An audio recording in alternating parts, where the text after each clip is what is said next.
నూకలు బుక్కే భాగ్యం ఉండాలి గాని కరెంటు షాక్ కొట్టిన కాకి కూడా చూస్తుండగానే రెక్కలు కొట్టుకుంటా ఎగిరిపోతుంటది.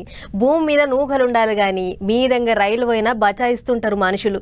హే ఊక మీదికెంచి రైలు పోతే బతుకుడేంది, దాని సప్పుడుకే సగం పానం పోతుంది అని అనుకుంటా నా మీద గరం కాకుర్రి. ఇగో ఇజ్జుడుర్రి, నేను చెప్పింది బరాబర్ వాజిబి అని మీకే అర్థమవుతుంది. గుమ్మడికాయ ఎంత బలం ఉన్నా అక్కెలకు రాదు గాని ఆవగింజంతా అదృష్టమే గట్టెక్కిస్తుంది అంటుంటారు పెద్దోళ్ళు. ఇగో ఇది కూడా అసవంటి ముచ్చటే. ఇగో గీడ కూత పెట్టుకుంటా పట్టాల మీదంగా రైలు ఉరుకుతున్నది చూసిరా. రైలు కింద ఓ మనిషి ఉన్నది కానరాట్లేదా? అయితే ఇమ్మర్స బట్టి చూడు, దగ్గరికి ఆడ చూపెట్టే ఎడిటలన్నా.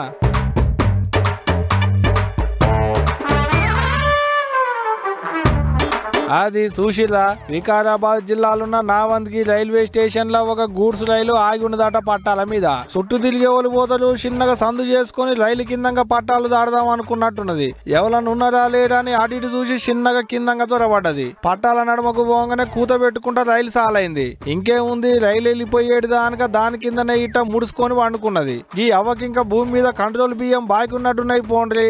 లేకపోతేంది, కదలకుంటా మెదలకుంటా వండుకుంది కాబట్టి సరిపోయింది. గాని రైలు పోతున్నప్పుడు ఏ తలకాయో కాలో చెయ్యో లేపితే ఏమయ్యేది ఉండే? భూమి మీద నూకలు ఉంటే ఇంటి ముందడికి వచ్చిన యమబాటులు కూడా యూటర్లు తీసుకొని పోతారు అనుకుంటున్నారట ఈ ముచ్చట తెలిసిన పబ్లిక్.